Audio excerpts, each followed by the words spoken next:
Hello, and welcome to the Binge Effect. Firstly, I would like to apologize for my absence.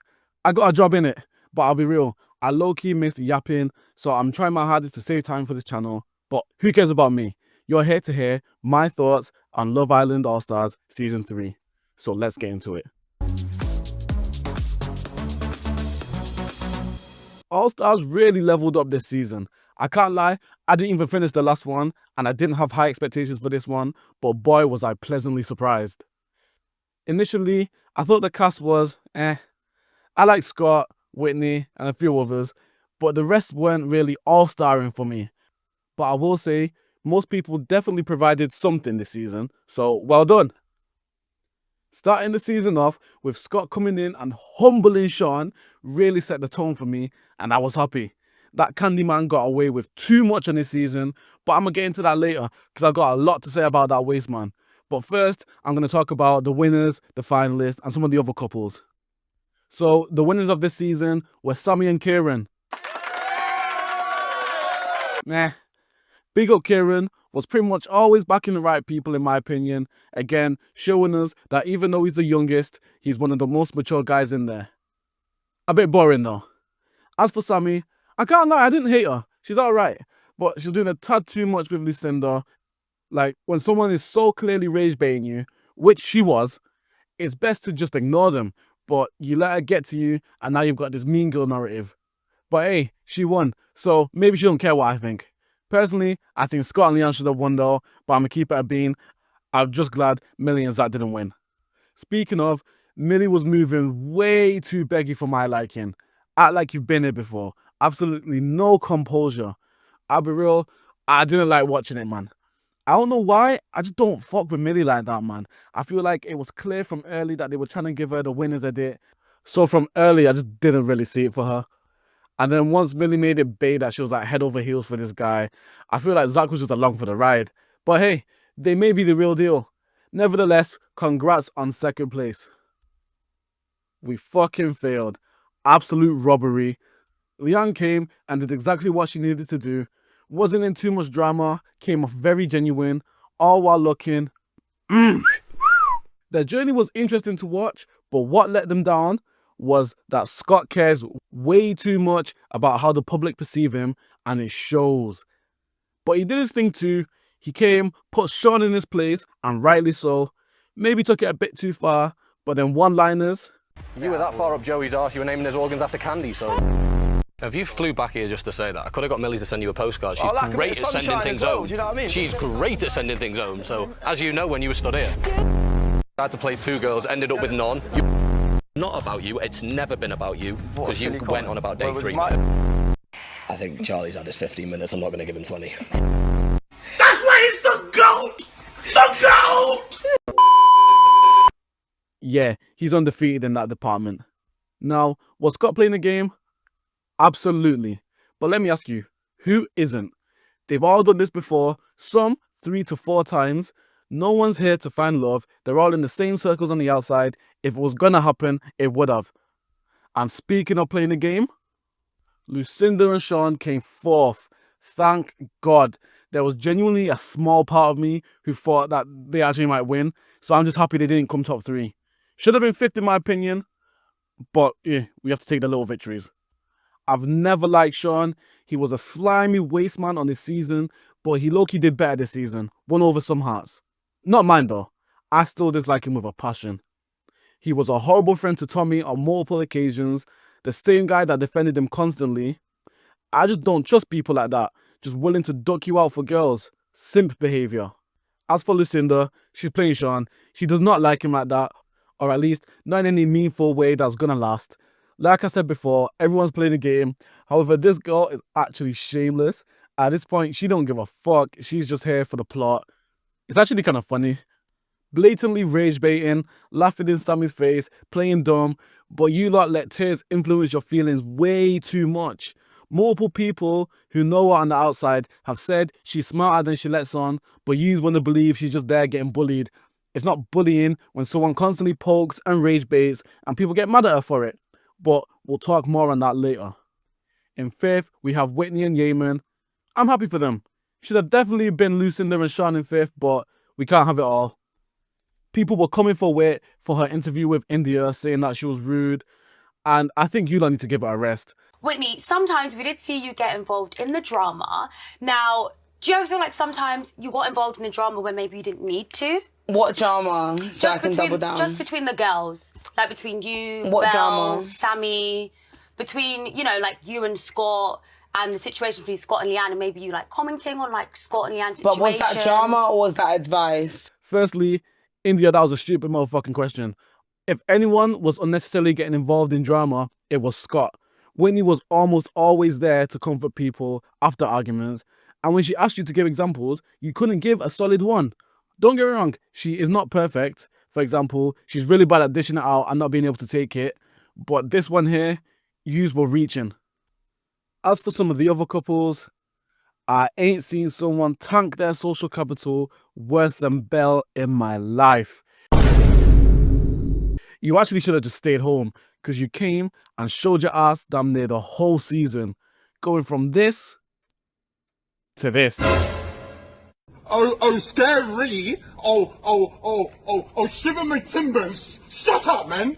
We were all with you when Sean was doing that bullshit, and then you overdid it severely, screaming at every opportunity, give it a rest. I'm even more mad because I hate Sean, and I don't really care for Lucinda, and you made them look good. Also, you were not a good friend to Leanne at all. You was 100% shading her with that DM comment, low-key giving microaggression, and then to save face, you want to come at Scott every chance you get. Bore off, man. Scott hit the nail on the head when he said, And the first thing you do is raise your voice, because when Belle raises her voice, Belle's right. That's what it's like, isn't it? And I'm glad Carrington stood up to her too. Harrison got done in by his ex airing his dirty laundry. She single-handedly ensured they didn't make that final. I don't know who I believe, because she's an idiot as well. But all I do know is that you got to tie up them loose ends. As for Jesse and Tommy, Tommy ain't do much this season other than get snaked by his boy and cry. I'm joking. Ben can cry too, guys.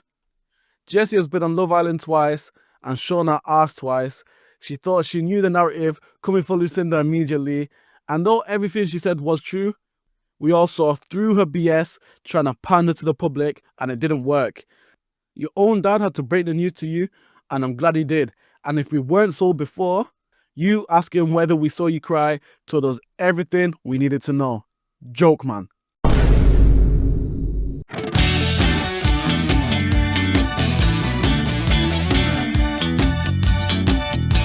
I thought we were friends. Maybe I'm wrong. Stop it. Get some help. Charlie was an angry little beg, moving bare butt hurt when the Islanders returned before the final, blaming Scott for him being eliminated, as if the girl who sent you home wasn't right there, you gimp. Such a loser, bet he was dreaming of this moment, and it didn't bang. I'm glad Jess and them tears went home when they did. She plays the middle too much. I feel like her opinion just changes depending on who she's talking to, and it doesn't sit well with me. Also, just her constant crying was annoying me, man. And I don't... Bye. See you when I see you. Goodbye. Speaking of crying, Kurt is bare bawling over Millie. Are you alright?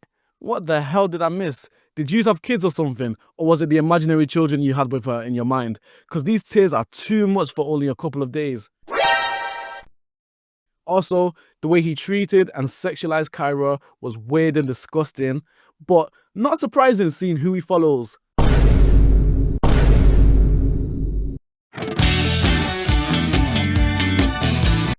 Throughout the season, certain people being bullied was a hot topic, but here's my take.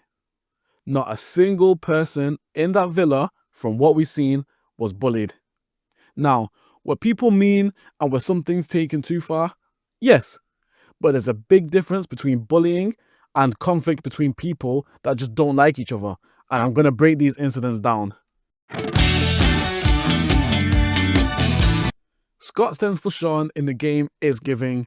Now, did Scott go in a bit too hard? Yes. The whole analogy about flies and shit was not necessary. However, he wasn't lying. Sean was playing games, and when he got called out, what did he do? He cried. I personally think it was because he was in the hot seat, being confronted with how he's acted, and Scott was eating him up, and he knew he couldn't clap back. But Sean, on your last season, you had so much chat for Mimi, Jess, and all the rest. But it was okay then, because you had your bestie Joey backing you. But now it's one-on-one, you're not on it. Fuck you and your tears. He then called Scott a bully, which I disagree. Again, what Scott said was definitely harsh, but it was also true, and the only other time he came for you was on the first day. I'm not counting that little comment in the kitchen, because he said it to your face, in front of your boy Tommy, who would have backed you, and instead of you to check him and say something, you started bitching behind his back. But Sean, if that's bullying, then what you did on your season was 10 times worse, because you came for those people way more than Scott ever came for you. But you want to throw words around like bully. How would you like if I started throwing words around like racist? Because that's what some people are calling it. After that whole little scuffle, the nation fell for the Candyman's honey trap and he got voted favourite boy. You lot that fell for them tears are soft and easily manipulated. Next. While Belle's in the American villa getting to know Carrington, she's keeping it respectful, not knowing Sean has already jumped ship. They return to the main villa and Belle realises that she's been taken for an absolute mug by an absolute melt. She's got smoke for everyone, and I hear it for Sean because he's taking the mick, but not so much for Lucinda. I get the initial anger, but after some time she should have kept her anger directed at the actual culprit. And for those who don't think Sean did anything wrong, let me break it down. He had Belle, sacked her off to try it with Lucinda and Sammy. When they rejected him, he came crawling back, and like a fool, this girl gave him another chance. The minute she leaves and Lucinda needs another storyline, guess who wants to explore again? We even see later in movie night all the sweet nothings and reassurance that he was feeling her, and that he moved to Lucinda due to his own insecurities. He was shocked she was going to find someone better, because basically everyone's better than him, and he knows it, so he jumped ship. That, and I also just don't think he was into her like that anyways. And if you don't think that was bad, he also snaked his boy Tommy, because he actually could have just had a few chats here and there, like Belle did, but kept it respectful to see what Tommy was saying when he returned. But did he do that? No. He jumped straight in and didn't hesitate because he's not a good friend. He even proves it later when Lucinda is asked and she says she would have dumped Tommy if given the choice as the favourite couple. He didn't even try to defend his boy. We saw Scott faced with the same decision and he chose to save his actual friend. Unfortunate for AJ, but that's what real friends do. But Sean isn't that. Belle had every right to feel the way she did, but then she dragged it on for way too long and it just got boring. Lastly, don't let these edits fool you. I even saw one as I was editing and it nearly made me rethink this whole segment until I watched the full clip and realised that they stitched it together in a way to push a certain narrative. Did Lucinda get some unnecessary heat? Yes. Was it sometimes from multiple people? Yes. But don't forget, a lot of those situations she instigated, prolonged, or was just outright in the wrong for. Like Whitney said, just because someone cries doesn't mean that they're right. Don't get me wrong, certain moments like this were uncalled for. And I feel like you haven't been honest in a way in which Lucinda, what are you bobbing your fucking head for? Can I just explain? But don't forget, this was the same person that night. A valid reason. For a valid reason. Pie's a pie at the end of the day. Like. Oh, she's laughing again. I'm not allowed to laugh. Have a laugh, babe. We all know you want to laugh. When we talk about pies, you best bet I will fucking laugh. Yeah. Sorry, not sorry. That was real funny, wasn't it? It's not like Lucinda goes around not talking or bothering no one and then they come out of nowhere harassing her. She pokes the bear and she knows how to play victim. When you play in multiple people's faces and then said people don't like you for it, that doesn't instantly equal you getting bullied. I'm not here to change your mind or convince you. I'm just of the opinion that we need to stop throwing that word around every time someone sheds a tear, because it's a serious accusation that should be taken very seriously. Looking at the definition of bullying, none of these situations involved any sort of power dynamic, and they all had people on their side to defend them that they could turn to, whether right or wrong. So no, I don't believe anyone was genuinely bullied on the season. Though what I will say is if that anyone exhibited behaviours of a bully, it would definitely be Belle. I'm not saying she is one, you can decide that for yourselves, but the way she constantly shouted over everyone who disagreed with her, made shady remarks, and was just low-key a tyrannical monster walking around that villa, yeah, that shit I don't rock with and the type of person I'd stay clear of. All in all though, it was a very entertaining season, one of the best we've seen in a while. Whether I hated them or loved them, they all pretty much brought something, and I'm just hoping the summer season can be just as entertaining. If you like my summary, then please drop a like. If you agreed or disagreed on any of my points, leave a comment and we'll have a little discussion. My next videos will be on the upcoming season of Inside, so to catch them when they drop, hit that subscribe button and I'll see yous in a bit.